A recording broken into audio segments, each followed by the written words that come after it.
Good day, race fans, and welcome to the Intentional Wreck Podcast, the podcast made by race fans for race fans, from the casuals to the lifelong gearheads. My name is Jeff, and I'm here with my fellow hosts, Corey and Nick. Finn is out this week after some fun He's out. shenanigans in Vegas that I know we will hear about on the episode next week. He sends his regards and a big F you to everybody in the league that is watching, because that is Finn and you wouldn't expect anything different. A little bit of housekeeping. Please make sure you check us out on YouTube, Spotify, your favorite audio platforms, and Twitch under the name Intentional Rec. Find us on the socials at IntRecPod. That's at INTWRECKPOD. And if you're interested in joining our Intentional Rec Podcast Racing League, please join our Discord server. We'll have information for that in the description for this episode. And things are cooking. We're in the playoffs. We got the chase. We got all kinds of things going, rolling towards the end of this season. So if you want to get in before the next season starts, we've got some good stuff cooking up for that. And we will be looking for people. So please make sure you jump in and make your interest known.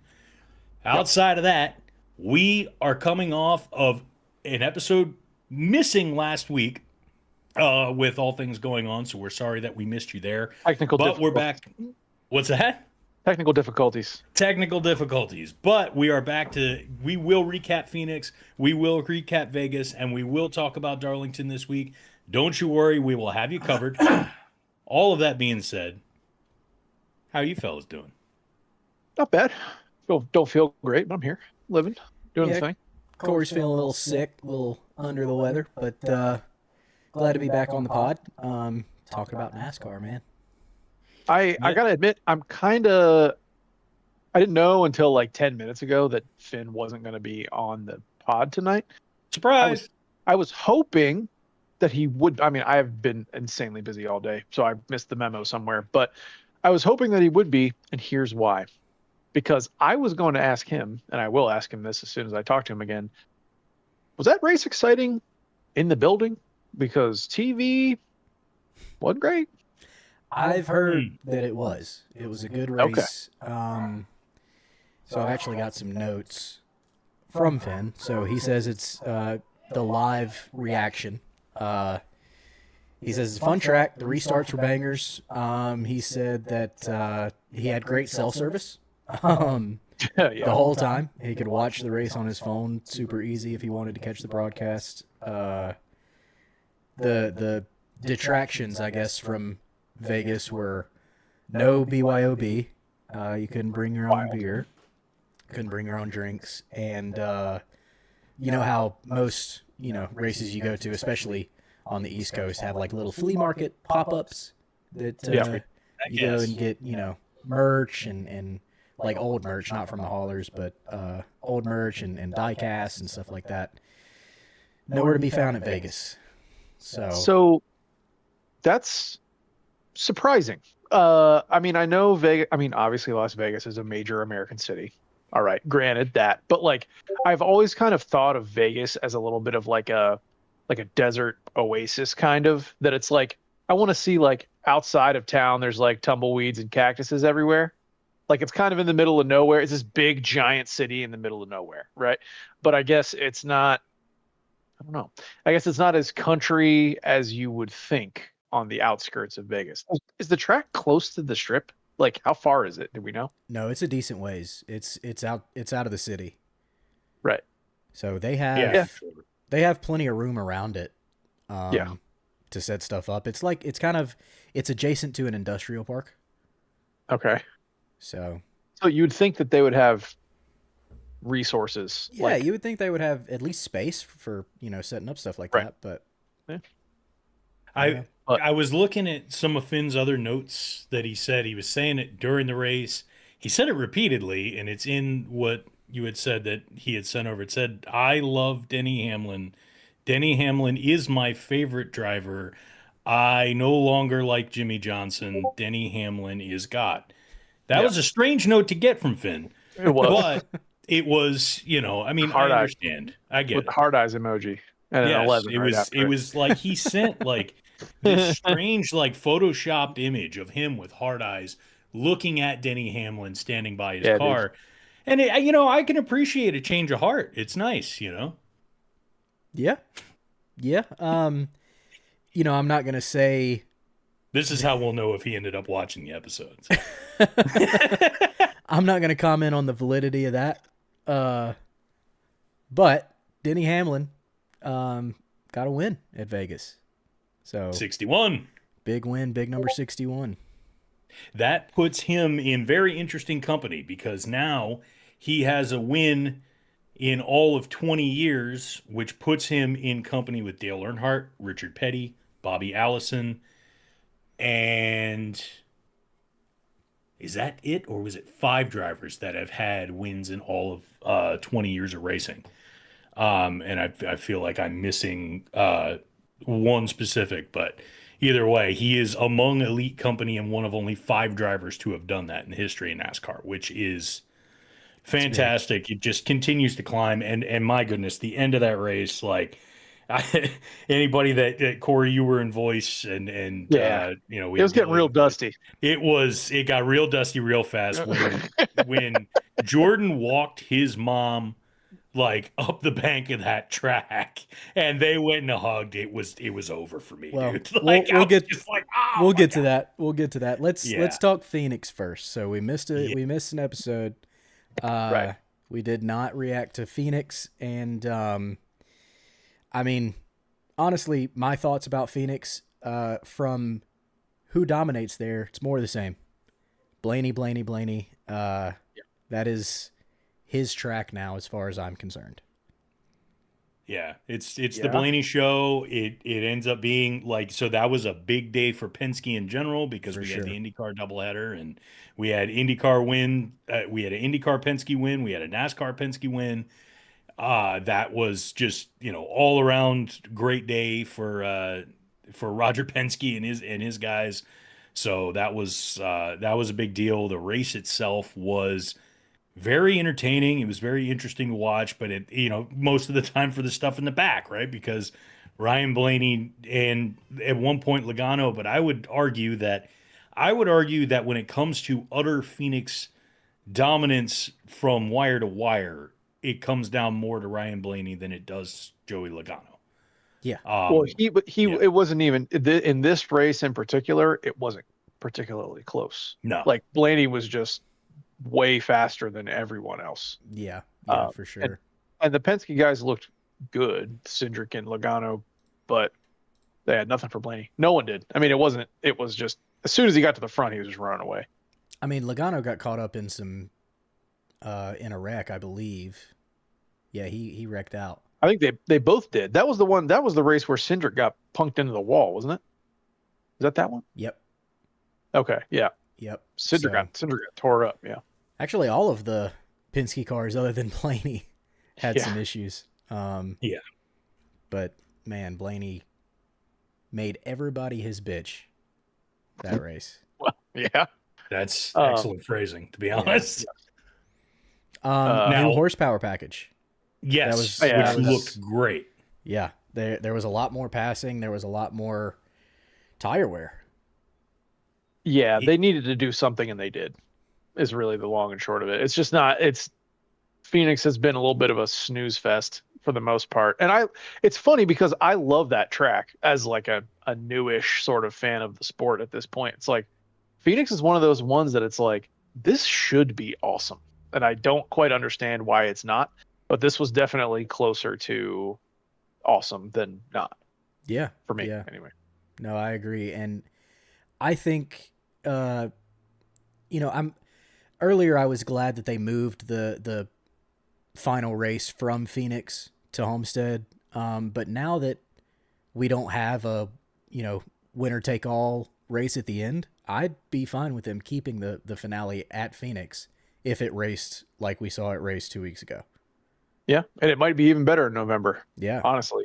Yeah. Well, that's going to tell the tale for me. Like, I'm not ready to adjust my opinion on where we go with the final race or anything on that yet, because I want to see another, and I want to see it go. Cause I mean, we saw what happened with Bristol a couple years ago when they made the adjustments to the tire and the spring the first race during the day ended up being, that was the funnest short track race I've ever seen. Right. And that's what I mean is like that race was fantastic. And then everybody's going, oh my God, this is it. We're back. We got Bristol where, it's everything we wanted it to be. And then a few months later, everybody adjusted. Things were different with the tire.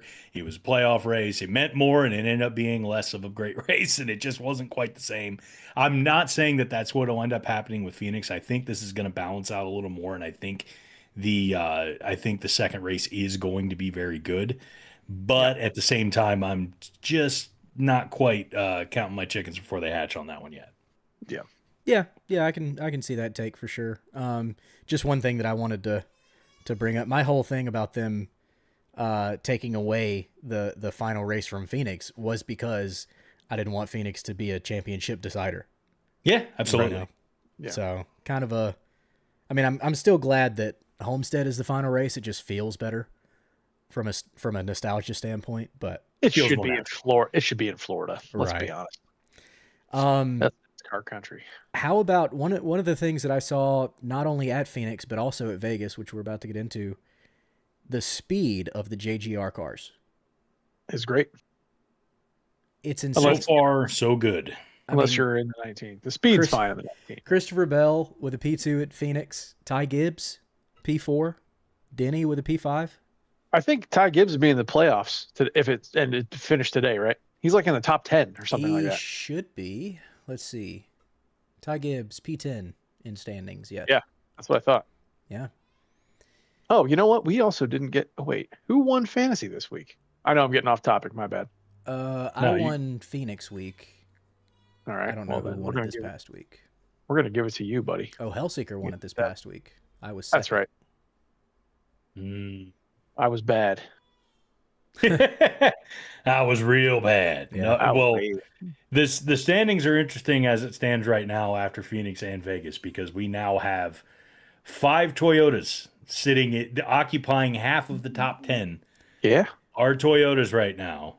And that would include, what is that? Is that all of, no, it's not all of JGR. But it is. because Chase Briscoe is 26th. is back in 2024 mode. Yeah. He's nostalgic too, Yeah, dude, of course. Honestly, I still see Chase Briscoe making the chase. He will make the playoffs. Yeah. Or the chase, whatever it's called. Or I guess we're done calling it the playoffs now. He'll make the chase. I'm not worried about that. Like, some of these guys that are up there now will come back to earth. The McDowell, Hocevar, Ryan Preece, Brad Keselowski group. Like, that's from 12 to 27 is, you're just pulling names from a hat at this point, I would say. Yeah. Like, you got Chastain out, you got Briscoe out, Eric Jones out, Cindric out. I realize we're only 4 races into the season, but still, there's some names there, and maybe Ty Gibbs hangs on, maybe he doesn't. Well, if Chastain doesn't stop beefing with former teammates, funny, dude. All right, so let's talk about that. Yeah, that is all 100% Daniel Suarez. Really? Daniel Suarez has gotten into a Trackhouse car in every single race this year, including the Clash. He's got some. You could tell that he's got a little butthurt. He's had some thoughts about his former team and how things are. He is. I'm not going to say he's out here trying to hit people or he's out here out for blood or any of that kind of stuff, but he's definitely racing them so hard. Exactly. Did he get into SVG at Coda? Is that what happened? I don't think he got into SVG at Coda. I know he got into SVG during the Clash. Okay. Because he almost wrecked SVG in the Clash. That is so funny, dude. Just the butt hurt. But at the same time, though, he got into Zillage at the Clash. I'm by no means an expert on the NASCAR equipment team tier list, but Spire and Trackhouse are more or less even, right? That wasn't a huge step back for him. I would say Spire is on track to overtake Trackhouse. I think so too. They're on the way for sure. Spire they're on the way. Spire's headquarters is at Hendrick Motorsports. That is a de facto. Yeah. They are every bit as Hendrick as Josh Berry is Penske. Yeah. 100%. Suarez wrecked Zillage at Coda. That's what it was. Zillage. To be fair, Zillage wrecked a few times ago. Zillage, Yes. everybody wrecked Connor Zillage at Coda. Yes. Yeah. And then he drove Sean's back through the talking field. Yeah. Well, But he's a beast. the Toyotas are quick this year. JGR especially is quick. I mean, Chase is just a little 2311 bit. is quick. Yes. Yeah. But I mean, I Dilly think in the we've, chat says SVG would be in the playoffs if his splitter didn't conspire against him. well, right now SVG would still be in the playoffs. He's P16. Yeah. But I think that we're about to see him drop a little further now that we have some traditional tracks. Why did I think the Chase was top 12? It used to be, Who? but because of the playoff so it's system this year. Yeah, I got and you. so drivers had bonuses baked into their contracts Yeah. about making the playoffs and being in the top 16. So that's why NASCAR chose to make it 16 drivers. I'm pretty sure that they're planning on either making it 10 or 12 in the future, but that's the reason we have 16 today. No, that tracks. I knew I was somewhere, whether I was thinking too far back or I was misconstruing something there. But okay, yeah, no, that tracks. Any final thoughts about Phoenix? No, all good on None that come to mind other than it has me excited for the short track package this year. That the short tracks are going to be more exciting. Oh, I can't wait. They run for the short Richmond. track. They run the short track package at Dover, right? They will be on the short track package at Dover. Oh, that's We're the going to All-Star. run it at That's Richmond. the We're going to All-Star run it at race, Dover. yeah. That's right. I was going to say Dover's. They'll be on the short track package at Darlington too.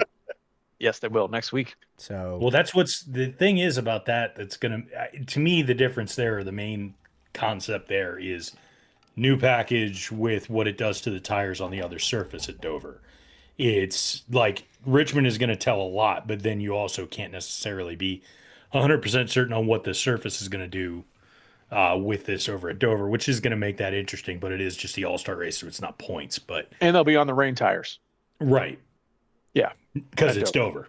Because it's Dover. There will be rain tires because there will be rain because it's Dover. Yeah. Unless only if we make mention of potentially going to that race. That's the only true. reason that it would. Which- Rain. Otherwise, well, it's no. gonna be Now that sunshine. it's not a points paying race, it's going to be perfect weather. That's Yep. true. 72 and sunny. Yep. Yeah, adequately not a thing is staffed. going to happen. I was going to say, now that it's the All-Star race, the chances that Dover gets 1 penny of my money is like negative 500%. There's no way. Yeah. I'm not paying to drive 2.5 hours to Dover to go to the All-Star race. Yeah, Attendance is going to plummet at Dover this year.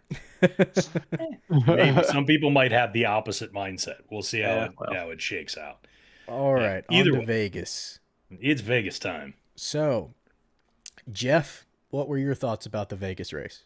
I have a lot of good thoughts about the Vegas race because the 11 Tell us. was bad out of hell throughout the majority. Yeah. And on top of that, it wasn't just that. His pit crew was on point that day as well. It was on point on Sunday as well. Not as good as the 20s pit crew. No, but one of the things that I liked is that there were points when it mattered that his pit crew did not let him down. There were not issues. You could tell that there's been an emphasis on trying to improve and get better about making sure that he's in and he's out in reasonable times. I want to say through one of the more pivotal stops at the end. I think he was out of there at like a 9.5 or 9.8, something like that, which is, I mean, he just barely got up there. I think it was him in the 20 that got out. I mean, within Yeah. less than a foot of each other on the line, which was awesome. So, Yeah. but yeah, and that was one of those instances where it's the anti of that situation of what we saw at Daytona, where at Daytona, you knew when those guys decided to go and hit the choose and run. It was Atlanta, where they ran next to each other instead of in front and behind, where we saw the leaders do that. You knew that the optimal decision is to run in front and behind each other so you can push. At Vegas, that's not going to be the case. Yeah. And you have a chance to actually run a better block if you are side by side at Vegas than you do at a track like Atlanta. So, but either way, And the it's 11 wide was enough about that out of you hell. can kind of safely do that. Yes. Well, how about the start of this race with that, where there were multiple times within the first 10 laps of this race that we were almost 4 wide at the front Yeah. I mean, my Yeah. God. I was going to bring Jockeying for that up. position. The first mile and a halfer, you usually get follow the leader, not a whole lot of grooves, not a whole lot of lanes to pass people. I feel like the whole racetrack was in play for Yes. most of, if not all of the race.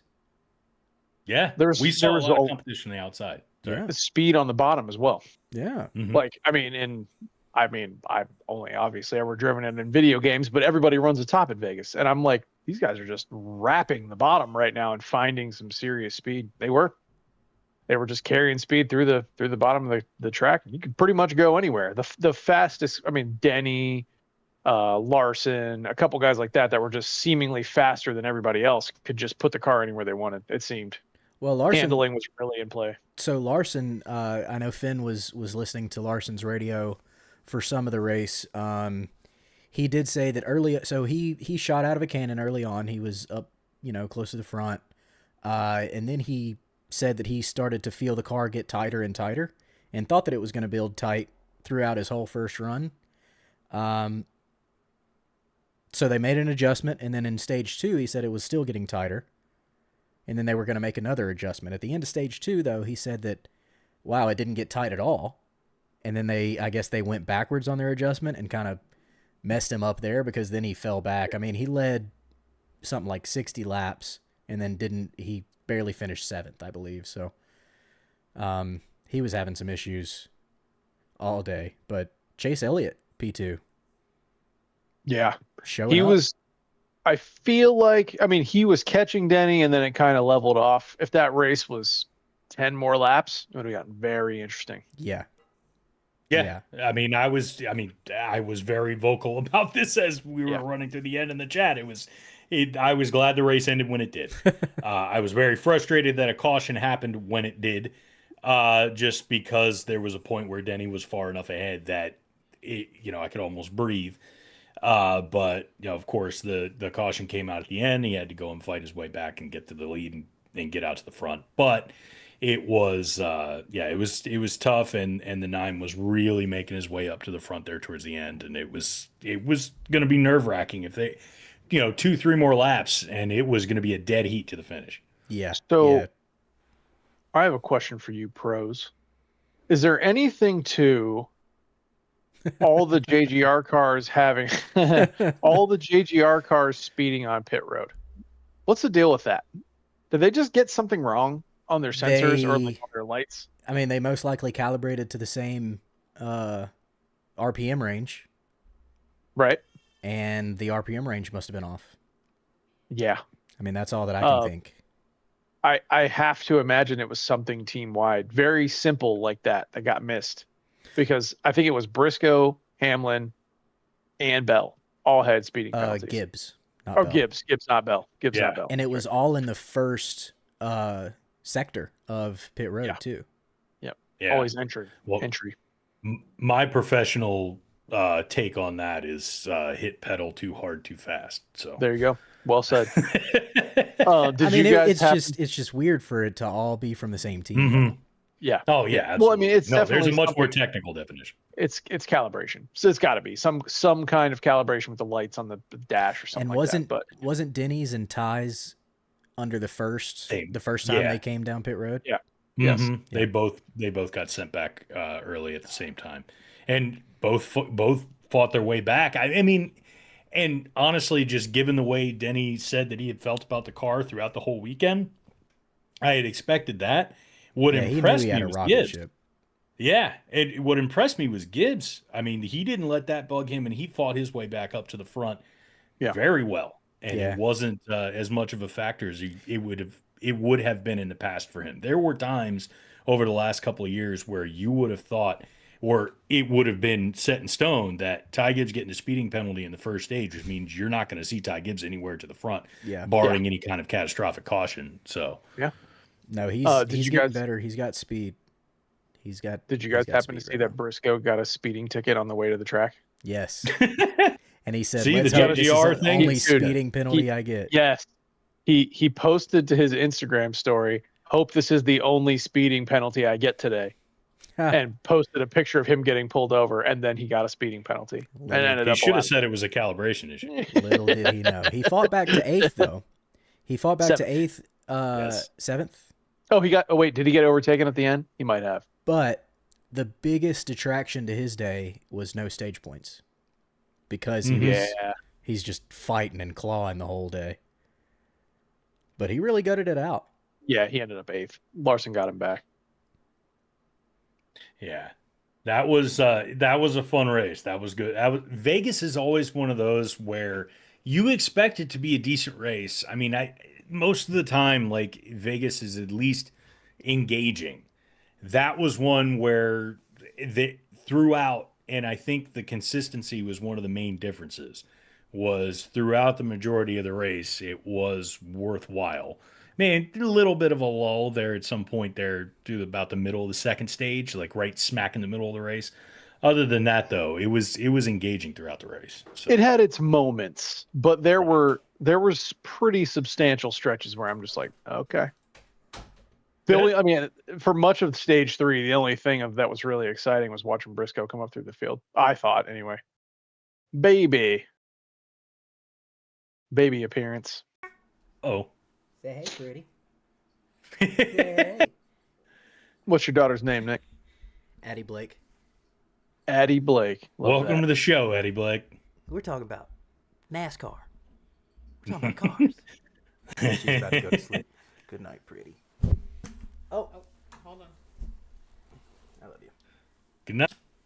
Night. She also pooped. They do Sorry, that. had to be a dad. Hey, it's all You're good. good. How about Christopher Bell, first sub 8-second pit stop in NASCAR? 4 tires? 4 tires. Insane. And weren't they highlighting his pit crew? Like they give them was it this race they gave the 20 I think they the did like have introductions for everybody? Yeah. What a day for that, right? I think like, a few oh my JGR God. teams they gave that to. Mm. But yeah, they I mean, man, that's a record, obviously, but they're a class above everybody else right now, the 20 crew is. Yeah. That sets the standard. It's as good as you've ever gotten, as good as it's going to get, at least for a while. I don't think anybody's breaking a sub 8-second 4-tire pit stop. No. Anywhere. Yeah. I can't imagine. So overall, I thought Vegas was a good race. I thought it Yeah. gave us everything that a mile and a half needs to give us. It gave us close racing. It was caution free, pretty much, which I love. But yeah, until the end. But I mean, you expect to get some. You want a little bit. yeah, You got to get at least a little bit, shake things up. You got to get some action in there that's based on that. You don't really want to see good racing just get completely broken up. yeah, But you also like to kind of see some names get shuffled around and kind of see people forced to implement strategy here and there. So I think there was a good balance. I think that was the best way to phrase it for Vegas. Well, I'll just be the one to say it. I like wrecks and restarts, so it was boring. I like Without racing. I like somebody dominating every once in a while. I like somebody winning by 10 seconds. It shows That's us all right. what these guys can do. You know what I mean? Well, you're more sophisticated than I am, Nick. I wouldn't say that. I like smashed up cars and restarts. I would say that my take is the minority take for the most NASCAR fans. I think most people just want yeah. wrecks. Yeah, and well, because a lot of times if you talk to most people about the general sentiment when they're watching a race, do they want to watch one car get 10 seconds ahead of everybody else, see no change or anything like that, and just let it ride throughout the entire thing? Most people will tell you that one's going to end up being mostly a snooze fest. I mean, how many times was it 2 years ago where you'd see someone like William Byron find clean air and he just became like he just became a a rocket dot throughout- moving Yeah. off into the distance. Exactly. And those were the kind of races Pixel. where most of the time you're just like, oh my God, I can't wait till we get to the end of this thing. But and I think the main difference there is the cause. it's one thing when you're seeing somebody who is actually like the car is good, they're fast, they're getting up to the front, and it's that. Or because if Finn was here, he would specifically be making mention of this point. I feel is that there's a difference between someone who got to the front, pulled ahead, held the lead, and ran the entire race because of a good car and solid driving, as opposed to somebody who just did so because of aero. Yeah. And that is where a lot of that difference comes into play as far as where the entertainment value falls. So, And one thing we saw at Vegas, which kind of surprised me, we saw lap traffic early, really early. yes.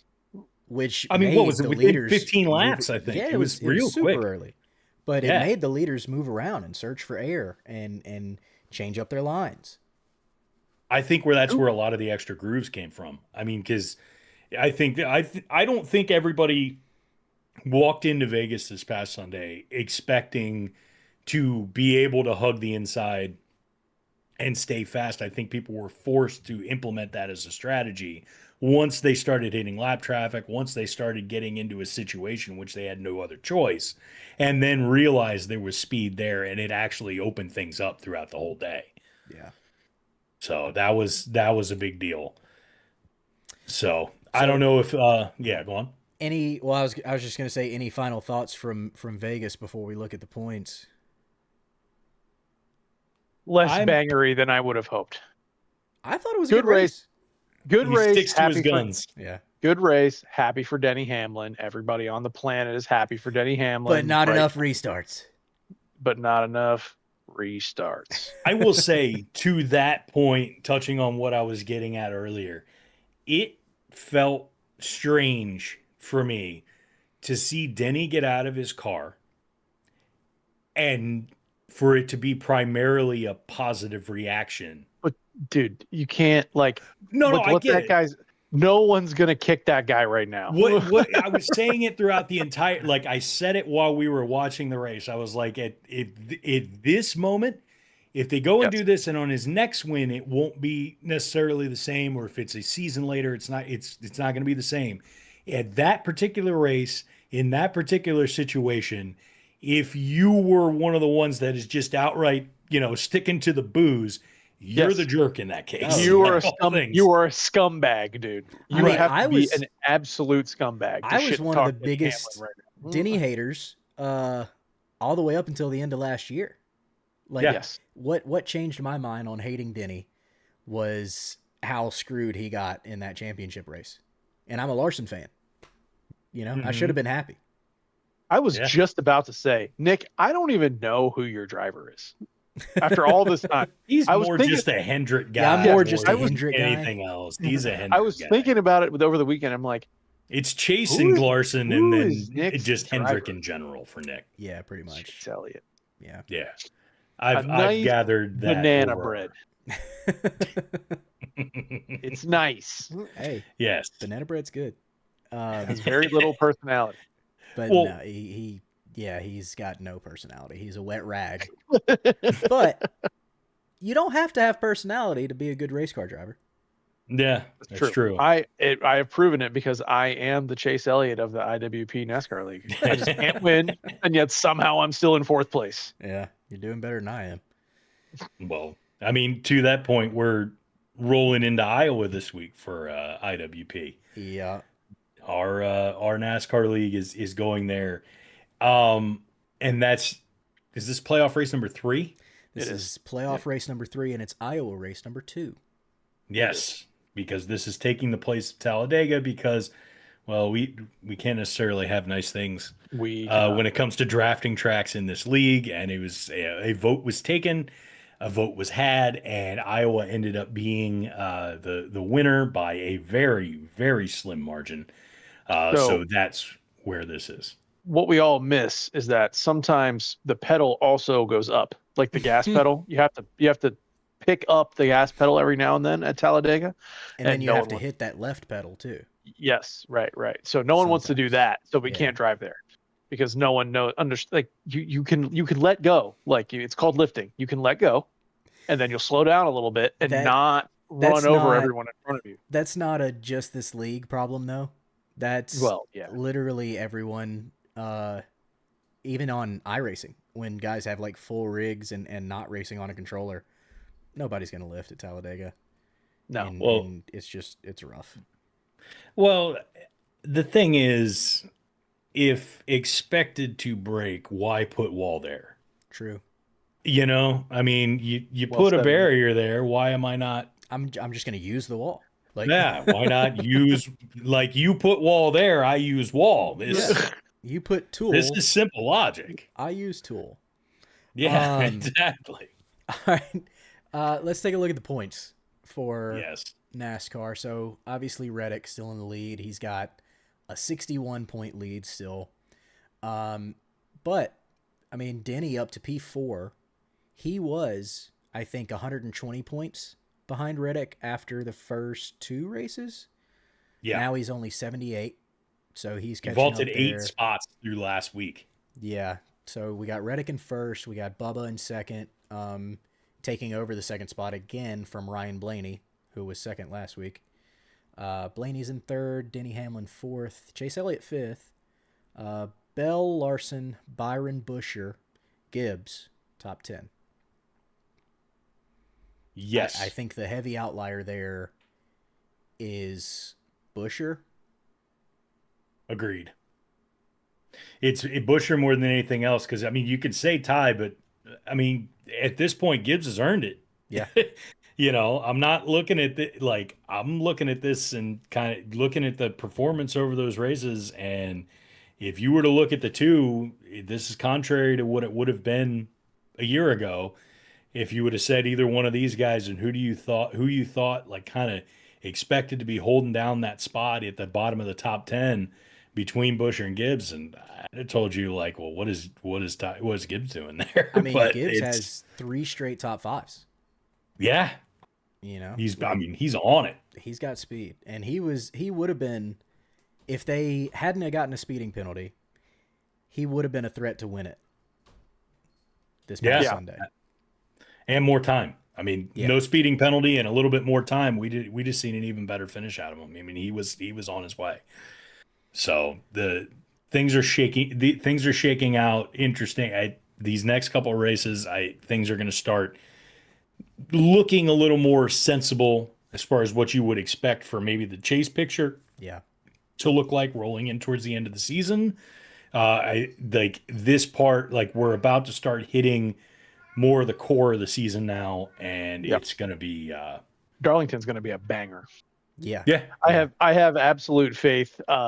Denny said it on his podcast that he's like, just wait for Darlington. He said these cars are going to be yawed out and just going crazy, and I'm very much looking forward to that.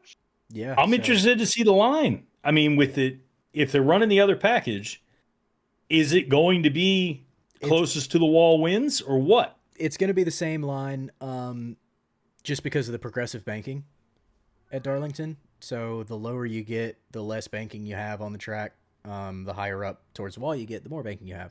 Anytime you have more banking, you're going to have higher speed. With that said,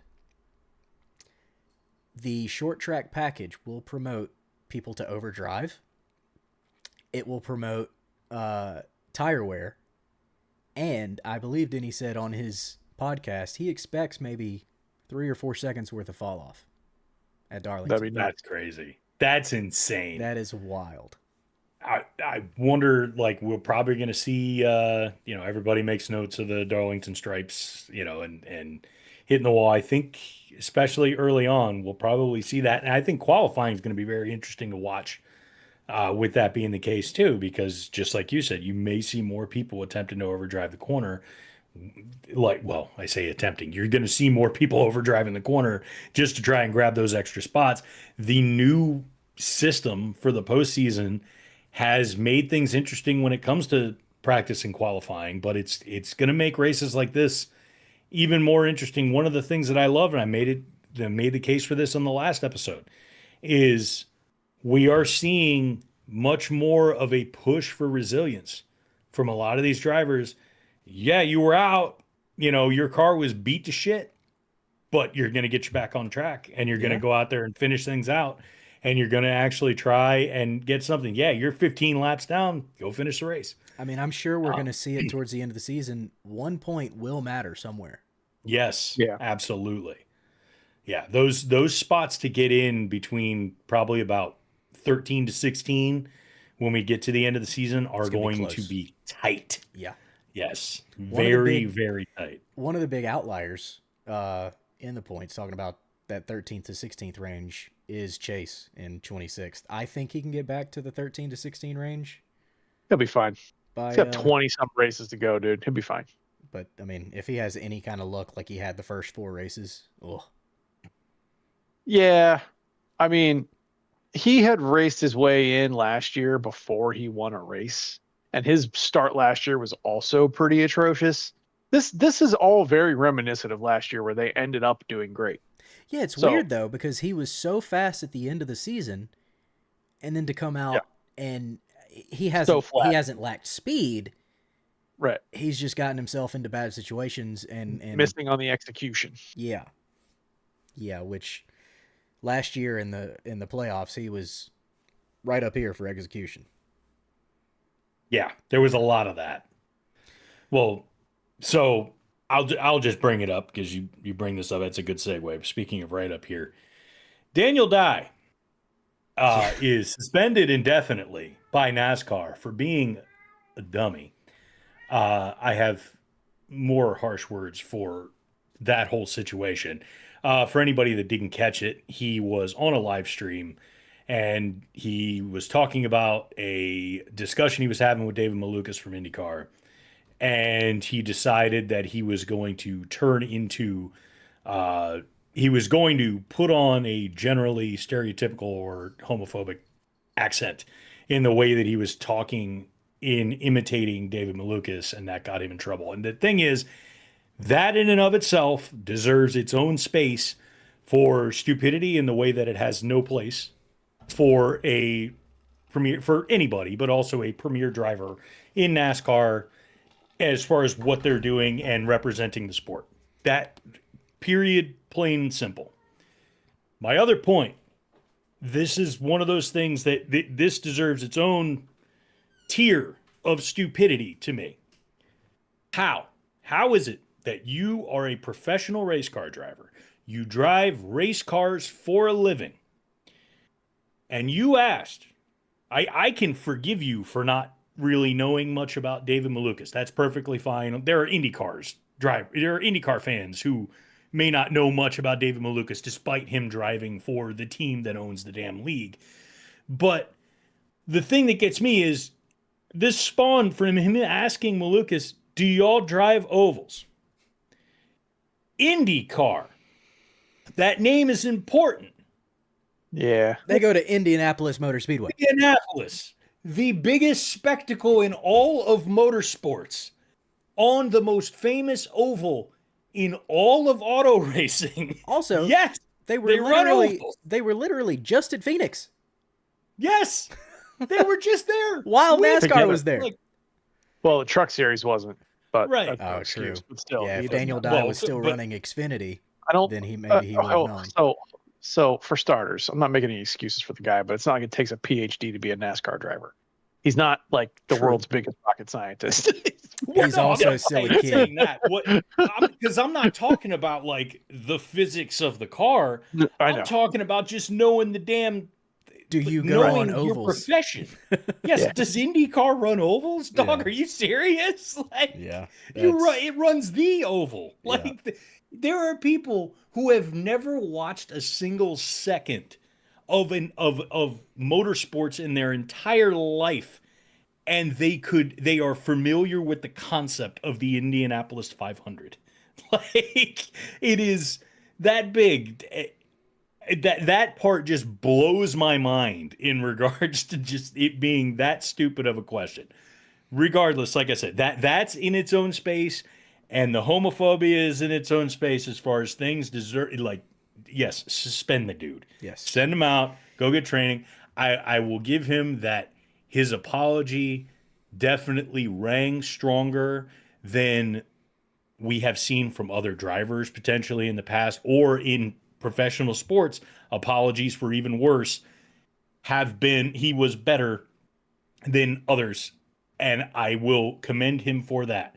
Go serve your penalty, your deserved penalty, and then come back better. Yeah, That's what you do. he was indefinitely suspended from NASCAR, and then as a result of that, he was indefinitely suspended from Colleague itself, who he drives for in the trucks.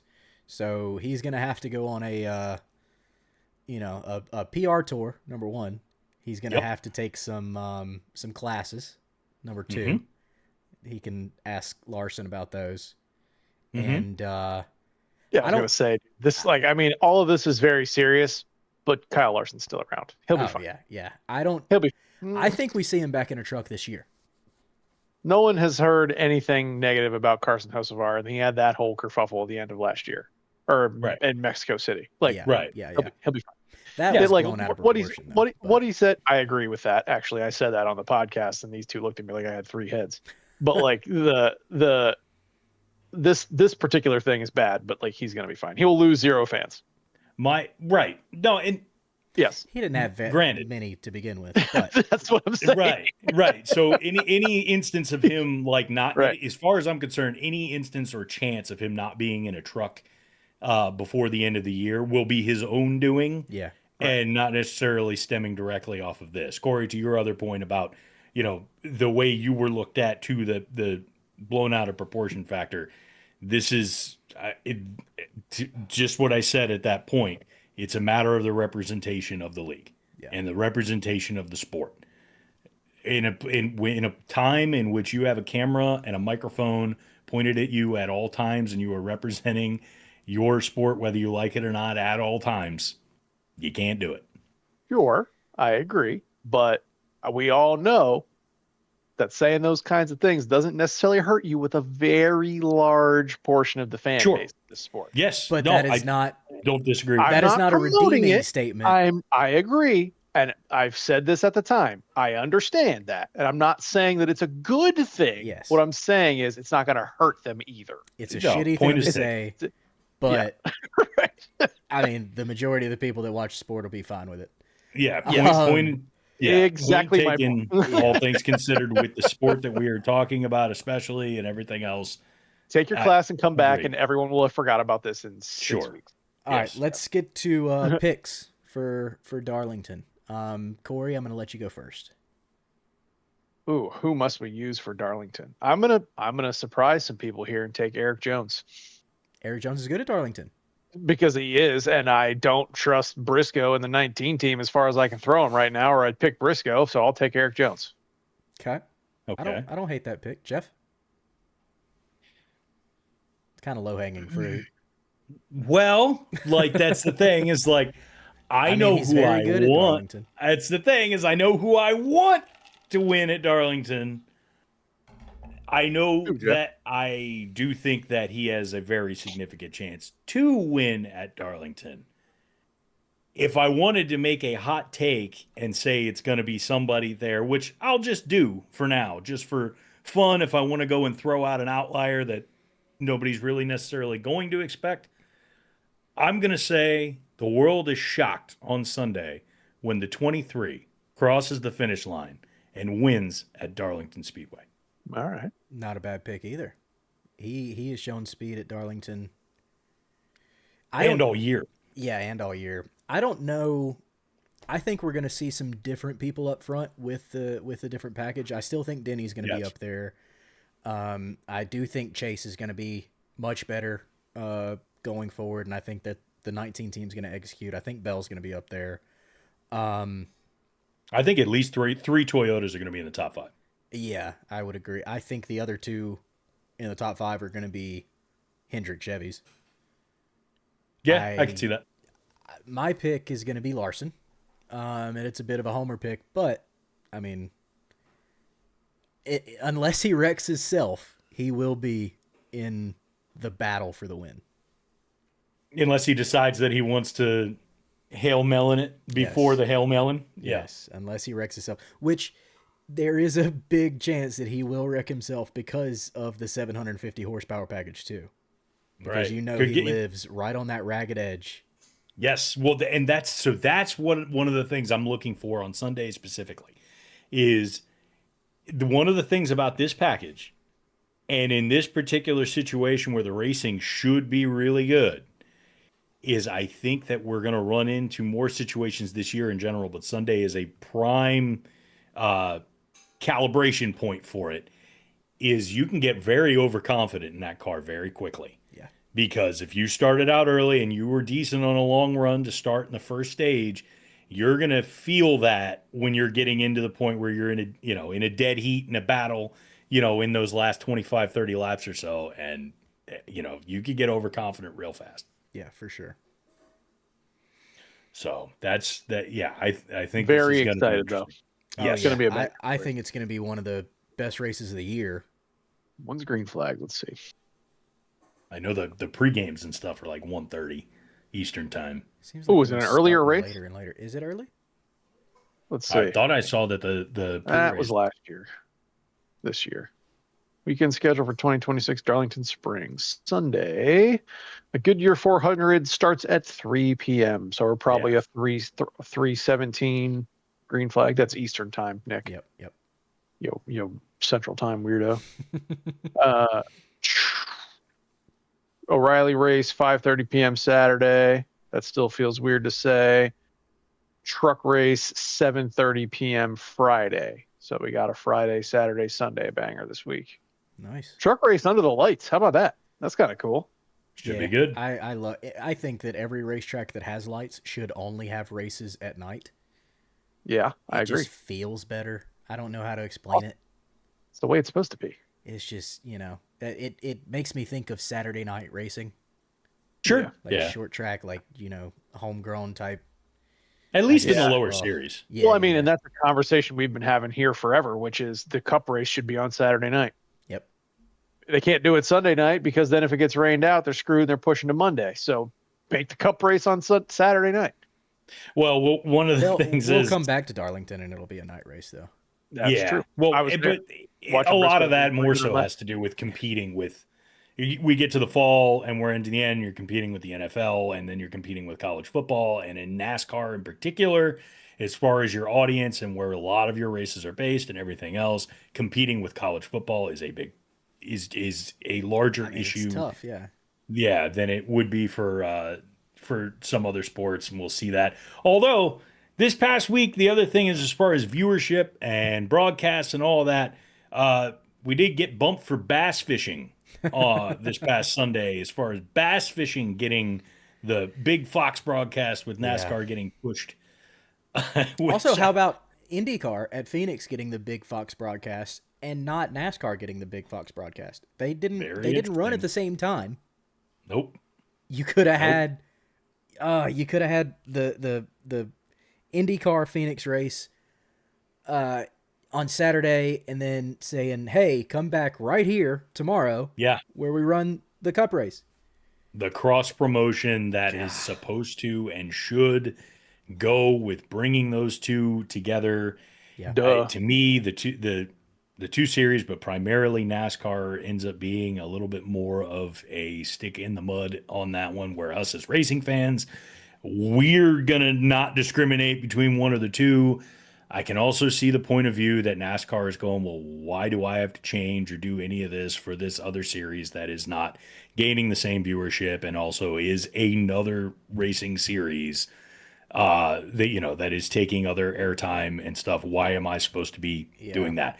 But again, the only people that really get dinged on that one are the fans and those of us who are going to tune into both, which a lot of us as race fans are going to be watching all the racing during the weekend anyway. That's, if there's cars on a track somewhere, people are going to be watching it.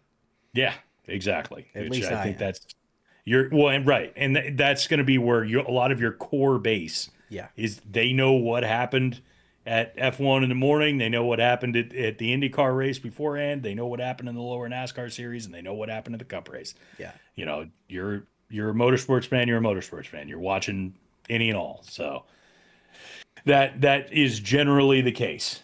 But we are rolling into clutch time now because we got to qualify here in about 15 minutes, guys. So I got to get the lobby set up, get my wheel set up. Does anybody have any final thoughts before we decide to sign this thing off? Nobody wreck me. Oh, For I won fantasy at Phoenix. Stage cautions suck. That's it. Okay. That's quick and brief That's right it. there. There you go. Yeah, quick and brief. For anybody that is watching right now, for everybody that's in the league, get ready. We will be getting the lobby set up here very shortly. For anybody that is watching and that is interested, we will have a stream for tonight's playoff race on the channel. Corey, are you hosting that one, or Nick, are you hosting that one? Whichever I one. can't, dude. Nick would have Okay. to. I don't have access to it, so I'll stream on my Twitch, but I don't have access to the league Got handle. it. Okay. Yeah, I'll well, be streaming on my Twitch as well, and then Link that up. Yeah, I'll link it in the chat.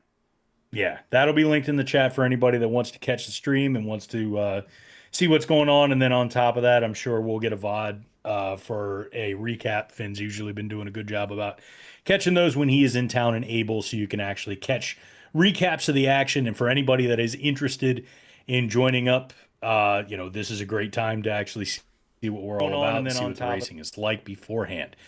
On that note, that's going to wrap things up for us this week. Please make sure you check us out on YouTube, Spotify, your favorite audio platforms, and Twitch under the name Intentional Rec. Check us out on the socials at IntRecPod. That's at INTWRECKPOD. Please like, share, subscribe, tell all your friends, join in. And for anybody that wants to join in and on the racing, check out our Discord server. You can follow us, chat with us, and submit questions for the podcast, talk about getting in on the Racing League, all that fun stuff. All that links will be in the video description. And with all that being said, we will see y'all next week. Everybody enjoy your weekend, enjoy your racing,